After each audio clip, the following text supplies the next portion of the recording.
Merhabalar, ben Damla Akduman. Gorgeous Örgü kanalıma hoş geldiniz. Bu videoda sizlere sözünü vermiş olduğum şu ünlü markanın panço bluzunu tarifini vermeye çalışacağım.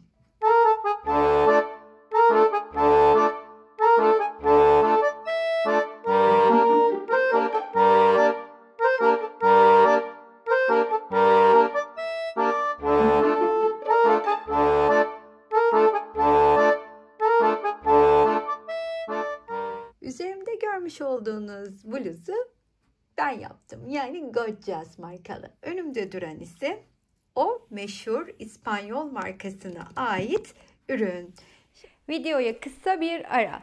Sizlere katıl butonundan söz etmek istiyorum. Katıl butonuna tıklayarak oradaki seçeneklerden birini kendinize göre değerlendirip bana destek olabilirsiniz. Bütün katıl destekçilerime kucak dolusu sevgiler, teşekkürler.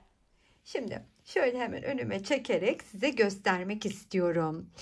Oldukça basit, örümü de oldukça keyifli bir bluz.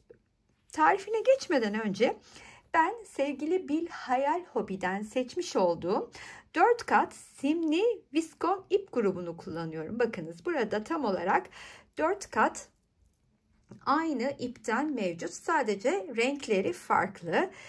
4 ayrı rengi de bir araya getirerek çok hoş bir renk elde ettim ki şu anda elimde ilerlemekte olan kısımdan size hemen göstermek isterim. Şimdi bu benim önümdeki X small ve small bedeni olan bir panço. Zaten 2 beden olarak çalışmışlar. Biz yine bu küçük bedeni çalışıyor olacağız ama bedeni nasıl büyütüyoruz anlatacağım. Seçmiş olduğum ipi 3 milim tığ ile örüyorum. Bunu da belirtmek isterim. Şimdi bluzumuza başlarken bakın şurası bizim başlayacağımız hedef noktamız. Tam olarak şuradan başlayacağız. Uzun bir dikdörtgen parça öreceğiz. Ve bu iki dikdörtgen parçayı daha sonra şu kısımdan birleştirerek, bakın burası tam olarak omuzda bir birleşme kısmı var. Tek omuzda. Şöyle göstereyim. Görüntüsü de şöyle olacak. Biz bu kenardan örmeye başlayacağız ki ben hemen başladım. Size o kenarı da göstermek isterim. Şöyle benimki bir tık daha uzun oldu. İp biraz kendini saldı. Siz bu ölçüyü tam olarak pançonun ölçüsü gibi de başlayabilirsiniz. Benim üstümde duran görüntüyü de değerlendirebilirsiniz. Benimki bu kadar uzun oldu ki daha etek kısmına bir miktarda lastik öreceğim. Ancak dediğim gibi burada size sayıdan ziyade ölçü vereceğim. Santim olarak ölçü vereceğim. Nasıl başlayacağımızı, tekniği birazdan göstereceğim ama zincir çekerek başlayacağız ve zincir çekerek başlayacağımız nokta, daha doğrusu benim bu atmalı zincir tekniğim, göstereceğim onu da. Şu kısımdan başlıyor olacağız. Uzunlamasına da örüyor olacağız. Şu kısmın kaç adet olduğunu söylemeyeceğim. Sadece belli bir santime gelene kadar örmenizi rica edeceğim. Önümdeki pançonun uzunluğuyla birebir aynı çalışmak isterseniz onun uzunluğu şöyle söyleyeyim 58 santim gibi. Benim çalışacağım parçanın uzunluğu ise biraz daha fazla oldu. O da 63 santim ki 2-3 sırada lastik örüp böyle 65-66'ya uzanacak gibi gözüküyor. Sizlere önerim bir tık daha benimkine göre kısa örmeniz. O kısmı tutun ve başlangıç kısmını ölçerek ilerleyin. Daha sonra da tabii şurada bir yaka oyuntusu kısmı olacak. Bakın buraya geldiğimde ben yakayı bir tık daha buna göre açmak istedim. Yazlık kullanacağım için şu kısım benim üstüme bir tık oturduğu için ben biraz daha açarak çalıştım. O kısma geldiğimde de zaten nasıl bir kesme yapıp devam ediyoruz göstereceğim. Şimdi buradaki amacım nasıl ilerlediğimizi görmeniz. Böyle örüyorum. Bakın böyle devam edeceğim. Sonra katlayacağım. Yani şu kısmı falan size hep birazdan anlatıyor. Dilim döndüğünce gösteriyor olacağım. Bir girişimizi böyle yapalım istedim. Eğer benimle aynı iple çalışmak isterseniz sevgili Bilhaya Lobi'den siparişini verebilirsiniz. Bildiğim kadarıyla 4 rengi var ama size viskonlardan farklı sim karıştırarak da ip hazırlayabilirler. Benim içime sinen güzel bir model olacak diye düşünüyorum. Şu alt kısma doğru bir açma yaptığını falan hissedebilirsiniz ama bakın modelin kendisi de öyle, şöyle göstereyim biraz daha açarak, hatta alta doğru genişliyor. Biraz sünme mi sarkma mı yapabiliyor ama bu görüntü üstte çok güzel duruyor. Bunu da belirtmek istedim sizlere. Şimdi o zaman tekniğin yapımına beraberce geçelim. İlk olarak başlarken şuradakini göstereyim size hemen. Benim üstüne atmalı bir tekniğim var. Onun mantığına başlayıp yol aldım, ilerledim. Bunun için de ne yapıyoruz? Bir iki tarafa bir miktar ip ayırıyoruz. Ben ufak bir parçada çalışacağım. Sizler istediğiniz uzunluğa gelene kadar bunu hazırlayabilirsiniz. Şöyle şu tarafa az atacağım, onun için çok atmayacağım. Hemen ilmeğimi de çıkartayım. Şöyle döndürdüm. Çaprazladım. Bir zinciri çektikten sonra ne yapıyordum? Bunu yana ayırdığım, kendi ayırdığım bir miktar ipin olduğu kısımdaki oradan gelen ipi tığın üstüne alıyorum. Parmağımdan geleni içinden çıkartıyorum. Üstüne alıyorum. Parmağımdan geleni içinden çıkartıyorum. Ayırdığımı üstüne alıyorum. Bu şekilde örüyoruz. 2 ve 2'nin katları olacak şekilde örüyoruz. Ben şimdi saymadan gelişigüzel örüyorum. Tek derdim burada benim modeli nasıl kurduğumu size göstermek.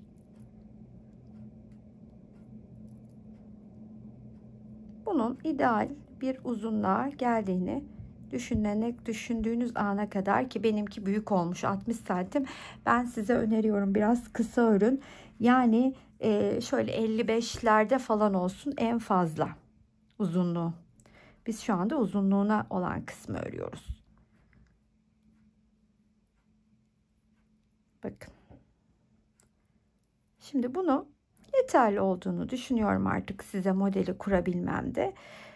Bu kısma geldiğimde artık yeterli olduğunu düşündüğüm an şöyle döndürüyorum.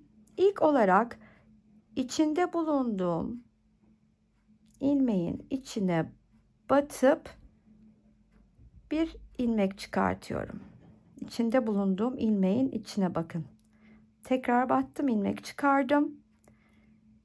Bir sık iğne ördüm. Bu defa sık iğnenin şu dışında kalan kısmına battım. İlmek çıkardım.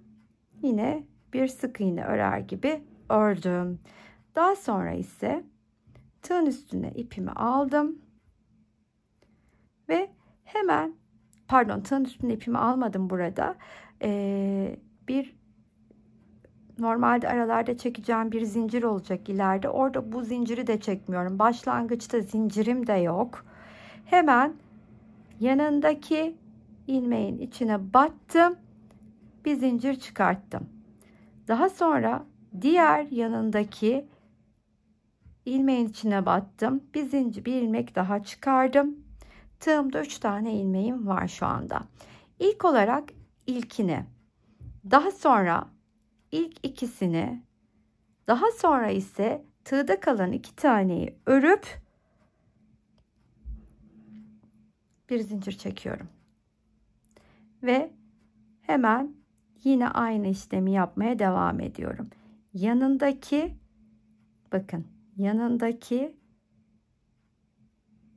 ilmeğin içine batıp bir ilmek çıkartıyorum.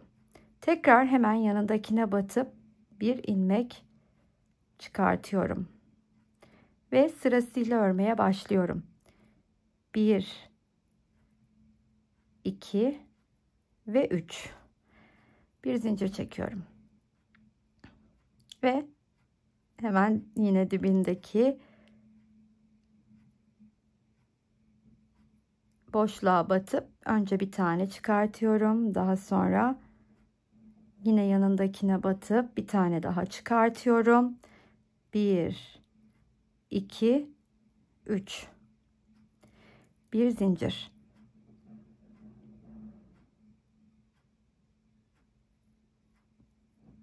Bir, yanındakine batıyorum. Biraz dibini örerken tabii bir tık zor olabilir. Üste çıktıkça daha kolaylaşacak. 1 2 3 bir zincir. Şimdi yine yanındakine battım, ilmeğimi çıkarttım. Onun yanındakine de battım, ilmeğimi çıkarttım. Sırasıyla 1 2 3 bir zincir. 1 2 1 2 3 bir zincir. 1 2 1 2 ve 3. Şimdi bir zincir ve sona geldim. Bakın. 1 2 1 2 3 ve hemen sonda da arada zincir çekmiyorum. Tığın üstüne ipimi alıyorum. Son ilmeğimin içine batıp bir ikili trabzan örüp hop döndürüyorum. Döndürüp kendi dibine geliyorum. Bir çıktım, ördüm sık iğnemi. Dıştakine battım. İkinciyi de ördükten sonra bakın burada yine zincirim yok. Nereye batıyorum hemen göstereceğim. Şu ara var ya, zincir batmadığım şu araya batıp bir ilmek çıkartacağım. Daha sonra bakın şu benim belirgecim, şu görmüş olduğunuz kısım. Bunu sağ tarafına batıp çıkacağım.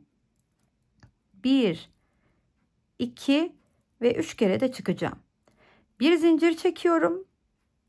Bu defa bakın bunun sağına batmıştım. Bu defa soluna batıyorum. Burada bir ilmek çıkartıyorum. Yine burada solundan bir ilmek çıkartıyorum. Ve 1 2 2 ve 3 bir zincir. Şuraya batıyorum. Battığım noktalar çok belli. Bir bakın. Şu benim belirgecim ya. Sağında kalan kısma batıyorum. 1 2 ve 3. Bir zincir çekmeyi unutmuyorum. Bu defa bunu sağına batmıştım. Sıra solunda. 1 2 1 2 ve 3. Bir de zincirimi çekiyorum. Battığım noktalara dikkat ederseniz modelde hiçbir sıkıntı yaşamadan çok rahatlıkla ilerler. Bir zincir. Battım. Yine ilmeğimi çıkarttım buradan. Bir de buradan çıkarttım. 1 2 3 bir zincir. 1 bakın burada kalan kısmına hep şu kısma dikkat edin. 1 2 3 bir zincir. Sona geldim artık. Bu tarafı bir tane de bu tarafa 1 2 3 ördüm ve tığın üstüne ipimi aldım. Zincir çekmeden bunun tepesine gelip bir ikili trabzanımı örüyorum.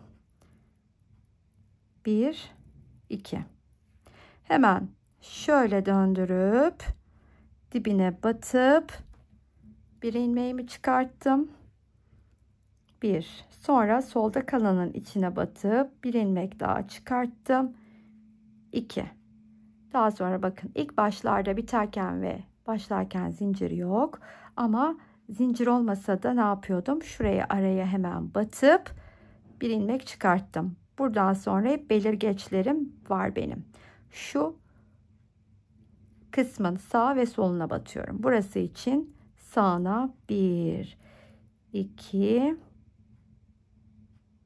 ve 3. Arada bir zincir. Bu defa buradayım. 1. Bakın yine belirgecim burada. Sağındayım. 1, 2 ve 3. Bir zincir. 1, 2. Çıktım. 1, 2, 3. Bir zincir.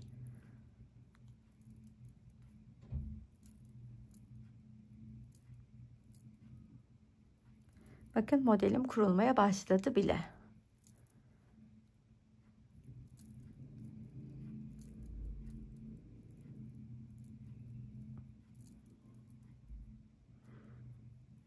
Bakın yanlış yere batmışım, görüyor musunuz burada? Arıyorum, bulamıyorum batmak için, çünkü bu tarafını hemen yanlışımı da gösterdim. Arada öyle yanlış olabiliyor. Nereye batmam gerekiyordu? Şimdi bunu buraya battım. Bunu böyle tutup bu tarafına batmam gerekiyor. 1, 2, 3, bir zincir. Yani yanlışımız da hemen ortaya çıkıyor aslında. 1, 2. Bakın.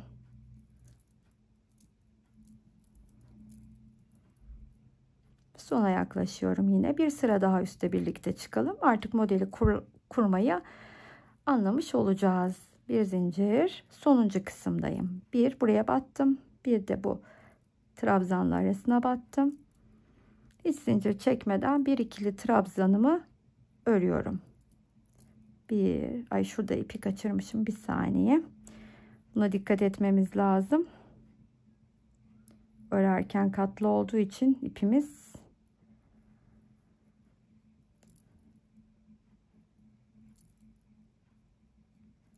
bir, iki. Tekrar döndürdüm. Hemen gelip dibine battım. Ördüm bir kere. Tekrardan gelip burada ayırıyorum, şunu şöyle batıyorum sondakine.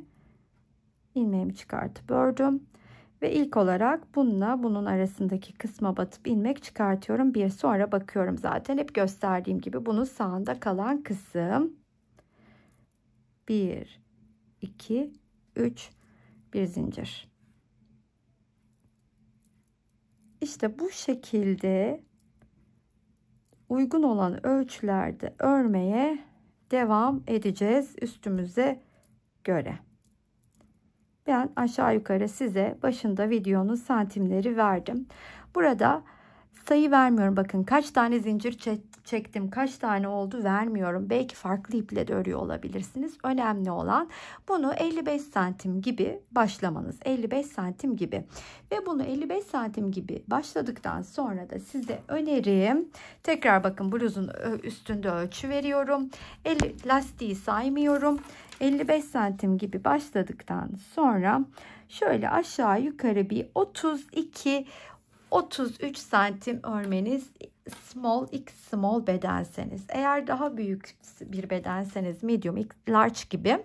Medium large'larda işte burada diyorum ki 31-32 santim örün demişim. Mesela benimkisi 28'di. Ben onu galiba 1-2 sıra daha büyüteceğim. Yaka oyuntusuna geçmeden evvel.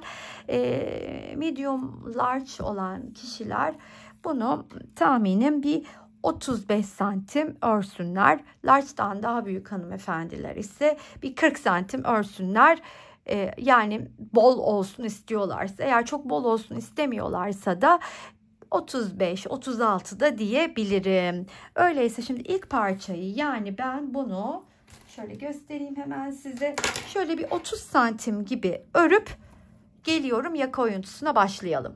İstediğim ölçüye geldiğine kanaat getirene kadar ördüm. Bakın lastikten ayırdım.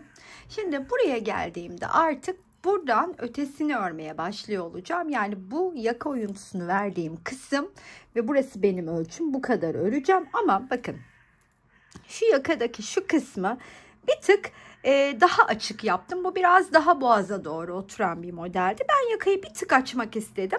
Onun için de benimkinin ölçüsü, yani yaka açıklığının ölçüsü şöyle söyleyeyim, 10 santim olacak. Buradaki yaka açıklığı ise 7,5-8 santim gibi diyebilirim. Siz de kendi keyfinize ve zevkinize göre orayı ayarlayabilirsiniz. Şimdi artık buraya geldikten sonra kesmem çok kolay.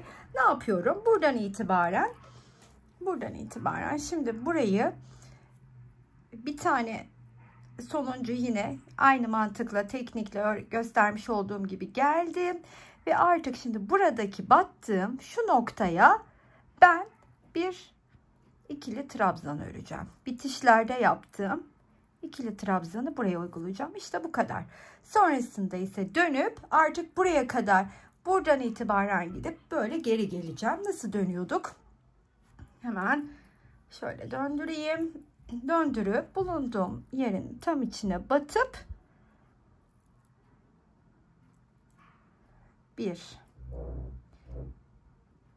iki kere bu şekilde sık iğnemi örüyordum ve artık şimdi bunu burasına batıyorum.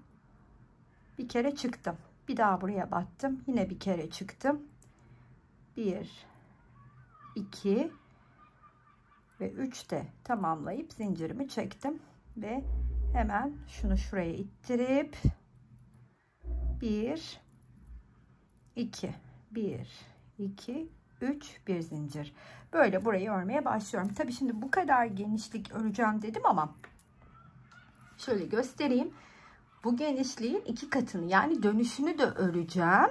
Tekrar bu kısmına geldiğimde burada eksilttiğim kadar arttırma yapacağım. Ne kadar eksilttiğimi santim olarak söyledim ama şu köşede bakın. Burada sayabilirim tabii ki. Ona göre de zincir sayısı çekeceğim. Yani ortalama kaç zincir olduğunu. Şimdi bu her bir grubun benim 2 zincire tekabül ediyor. Bir zincirde başlangıç. Bu biri sonra eklerim. 2, 4, 6, 8, 10, 12, 14, 16, 18, 20, 22, 23, 22 ve 24, yani toplamda bununla birlikte 25 zincir çektiğimde bunun karşılığını bulmuş olacağım. Daha sonra da tam olarak doğru sayıya erişmiş olacağım. Uzatacağım. O kısmı da birlikte, arttırma kısmını da birlikte yapacağız. Şimdi bundan sonra hemen kaç santim öreceğim onu söyleyeyim size. Şimdi buradan önce bakın şu kısmın ölçüsünü alıyorum. Kaç santim öreceğimi bulmak için. Burası 22, yani 21 santim diyebilirim. Toplamda demek ki 42 santim öreceğim. Yani epeyce bir yolum var. Bir de tabii çok da kolay ilerlemiyor. Biraz daha işi yavaş ilerlediği için neredeyse ördüğümüz 2 sıra bir sıraya tekabül ediyor. Şimdi göstermiş olduğum yöntemle 42 santimlik alanımı örüp geleyim. Arttırmayı beraber yapalım.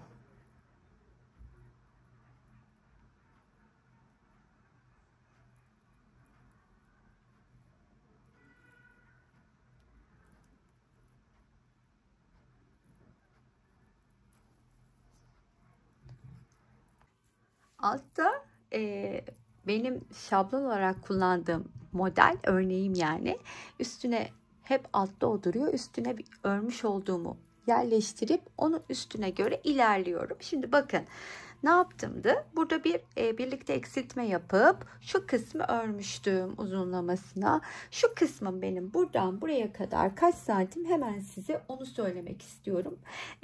O da sizde bir bilgi olarak dursun ki belki kendi ölçünüze göre ayarlarken o ölçüyü kullanırsınız. Beden büyütmek isteyenler oradan zaten bir büyütme yapacak. Mesela buradan da geniş örmeye başlayacak. Size şuradaki ölçümü de veriyorum. 47 santim olmuş burası. Artık yeterli ölçüye geldiğinde bakın şu kısmı katlıyorum. Hemen alttakine göre de göstereyim size.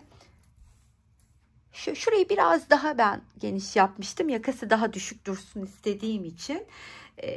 Onun için orayı biraz yüksek tutmuştum. Şimdi burası kadar artık şöyle önüme döndüreyim. tam olduğum kısmı da göstereyim size. Buradan itibaren örmeye devam ediyorum ve şu kısmı örmem gerekiyor, uzatmam gerekiyor. Bunun için de şu alan kadar şuradaki örmüş olduğum her bir grubu, şu baştaki benim birim, diğerlerini 2 olarak sayacağım. Şuradan itibaren başlıyorum saymaya. 2, 4, 6, 8, 10, 12, 14, 16, 18, 20, 22, 24, 25 tane zincir çekmem gerekiyor. Şu farkı oluşturmak için her bir yaptığım model 2 zincire tekabül ediyor. Onu da söylemiş olayım. Şimdi nasıl 25 tane zinciri çekip dönüşte modelimi aynen kurmaya devam edeceğim. Buradaki kısımda arttırmayı yapıyorum. Yani eksiltme yaptığım yerde şimdi sıra arttırma yapmakta. Hemen şuradan ilmeğimi toparlayayım. 1, 2, 3, 4, 5, 6, 7. Şurada kaçırdım 6'da. Bakın şimdi bir daha bakıyorum zincir sayıma. Bunu 25 tane çekip geliyorum. Burada 25 tane zinciri çektim. Bulunduğum zincirin içine şöyle tutarak, bakın şurayı tutarak tığın üstüne ip alıp gelip batacağım. Ve burada hemen ilmeğimi çıkartıp hepsini bir örüyorum. Burada yükselirken bir tek bunu yapıyorum. Üstüne çıktığımda, çıkarken ise şuradaki son ilmeğe batıp içinden ilmeğimi çıkartıyorum ve bir örüyorum. Bunu tamamladıktan sonra şimdi yandaki zincirlerin içine çalışmaya başlıyorum. Ne yapıyorduk hemen?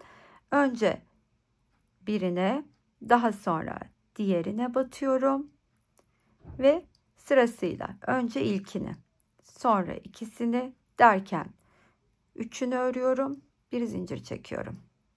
Buraya tekrardan geldim. Bir, yanındakinden de bir daha çıktım.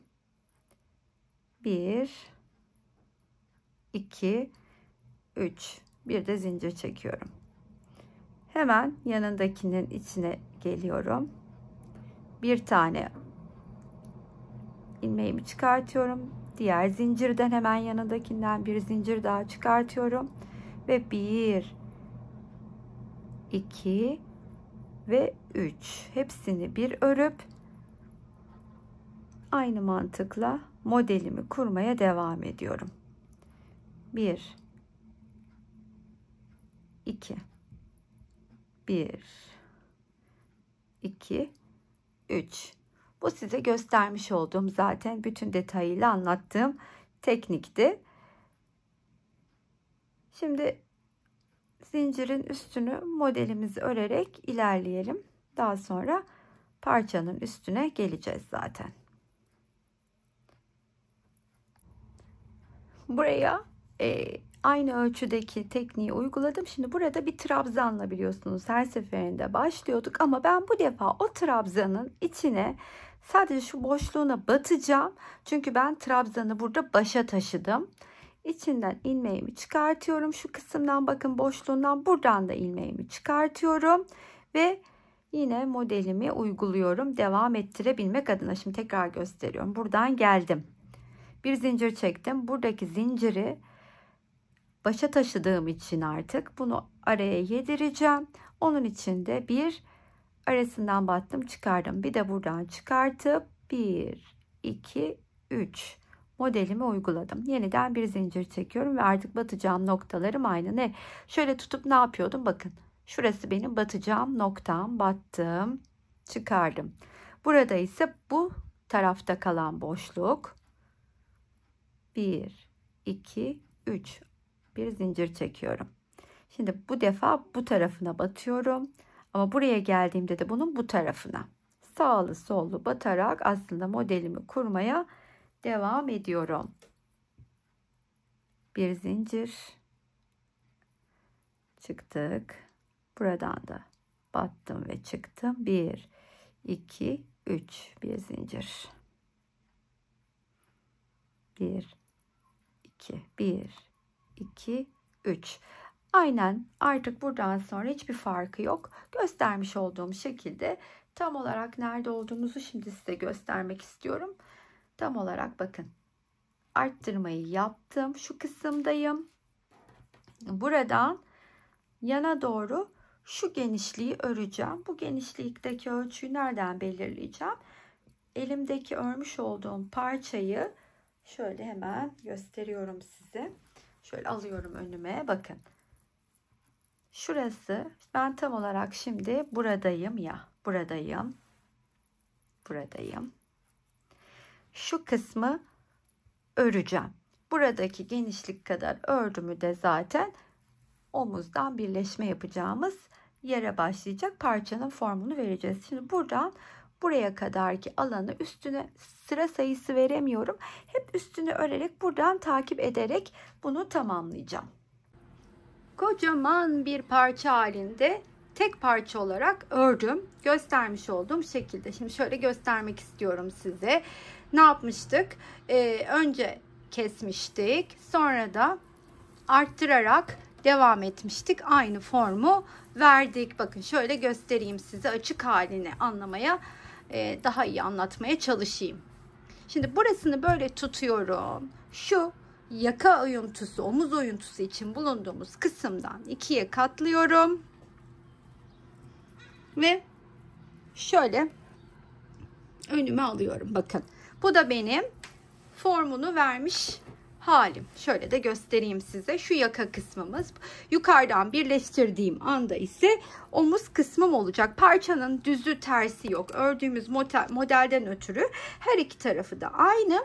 Şimdi birleştirmeye başladığım noktadan tersini çevireceğim. Artık düzümüz tersimiz öyle ortaya çıkacak. Tersinden birleştiriyor olacağım. Şimdi orijinal parçayı da size yeniden göstereyim. Bakın, o da aynı şekilde yaka oyuntusu, omuz. Omuz yine içten birleşmiş. Şöyle tersi tutuyorum ben. Şöyle göstereyim. Aynı şekilde çalıştım. Burada bir bakın lastik payı kadar alan bıraktım. Lastik payı. Çünkü ben de etrafına lastiğini öreceğim. Ve aşağı doğru şöyle bir açılma yaptığında hiç endişe etmeyin. Zira bu açmayı, genişlemeyi, şöyle kadrajı ayarlamaya çalışıyorum. Şöyle hemen düzelteyim diyeyim. Orijinal parça üstündeyken bakın göstermek istiyorum. Hemen aynı ölçülerde çalıştım. Burada bir lastik payını bıraktım. Şimdi şöyle aşağı doğru geldiğinizde bakın şöyle bir açma var. Genişleme var. Yani şu kısmıyla etek kısmı arasında bayağı bir fark var.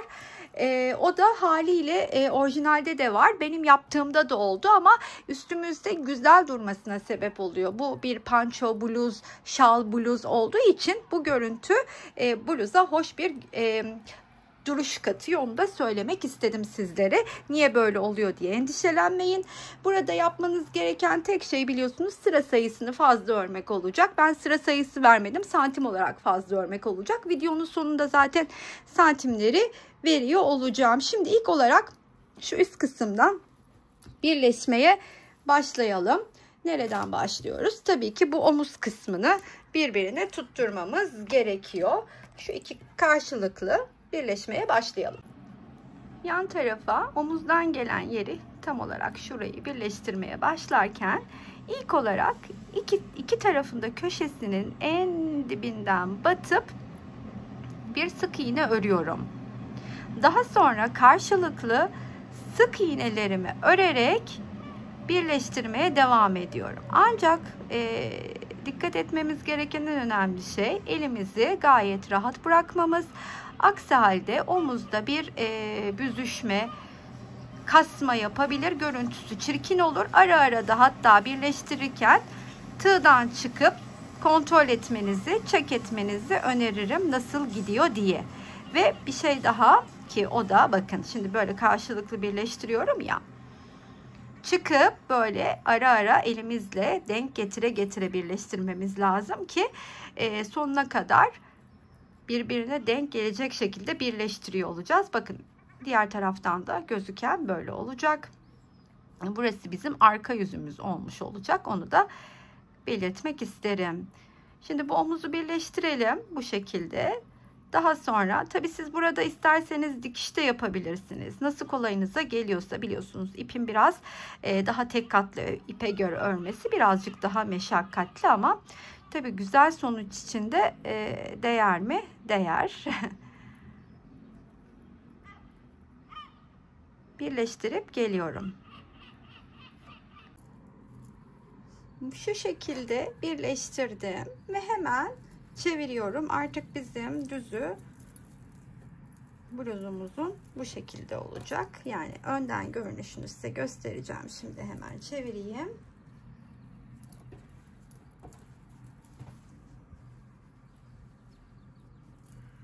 Bakınız.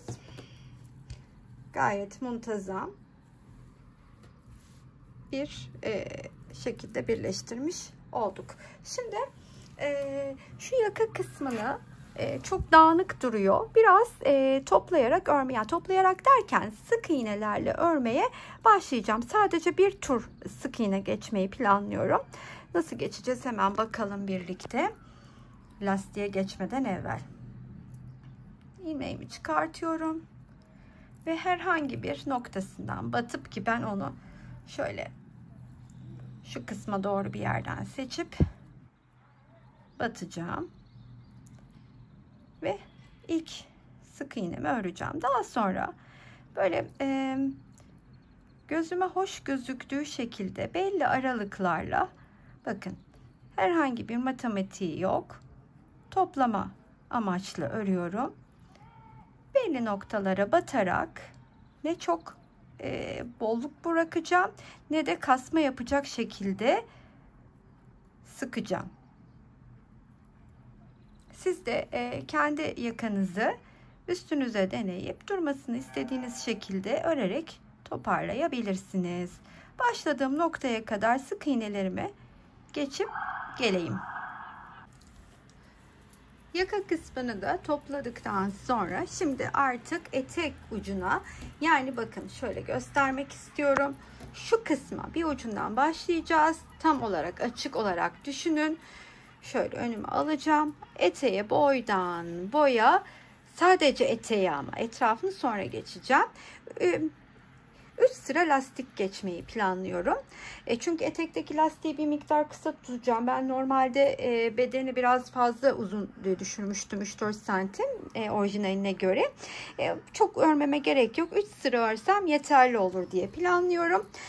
Lastik örgüsüne de hemen şöyle bir köşesinden başlıyorum. İlk olarak ne yapacağız? İkili trabzanlarla lastiğin örümüne başlayacağız. Yine belli aralıklarla, hani böyle bir trabzan tepesi olmadığı için batacağımız yer, düzeni bozmadan belli aralıklarla trabzanlarımı örmeye başlıyorum. İlk battığım yer şurası, etek ucundaki ilk hemen köşenin başı diyeyim. Oraya batıp içinden ilmeğimi çıkardım. 1 ve 2. Hemen yanına, şimdi böyle şeyi bozmaması açısından, görüntüyü bozmaması açısından ördükçe kontrol ederek bollaşıyor mu ya da işte kasıyor mu, belli aralıklarla ikili trabzanlarımı örmeye devam edeceğim bu sıra boyunca. Bakıyorum şöyle, daha henüz yeni başladığım için kendini çok belli etmiyor ama marullandığını ya da kastığını örerken anlamanız mümkün. Size de tavsiyem kontrol ederek örmeye devam edin. İlk sırayı bu şekilde tamamlayalım.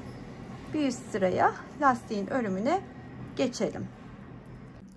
Başladığım noktadan itibaren ilk trabzan sırasını eteğin diğer ucuna kadar ilerletip geldim.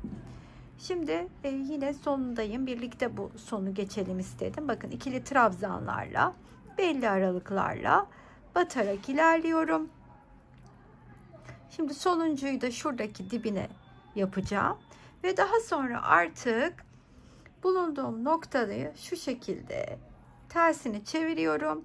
İlk bulunduğum trabzanın içine şöyle bir sık iğne örerek çıkıyorum. Daha sonra sık iğnenin şu kısmında kalan yere batıp bir kez daha çıkıyorum. Son bir kez daha oraya batıp çıktıktan sonra artık trabzanlarımı sırasıyla önce öne, daha sonra arkaya alarak örmeye devam edeceğim eteğin diğer ucuna kadar. Sonra tabii bir üste çıktığımda yine aynı işlemi yapacağım. Bu defa bir üste çıktığımda öndekini önden, arkadakini arkadan örerek ilerliyor olacağım. Dilediğiniz kalınlıkta, eğer sizin için boyu kısa kaldıysa lastiği daha da uzun örebilirsiniz. Ben bu lastiğimi 3 sıra halinde tamamlayacağım. Bakın sırasıyla ne yapıyorum?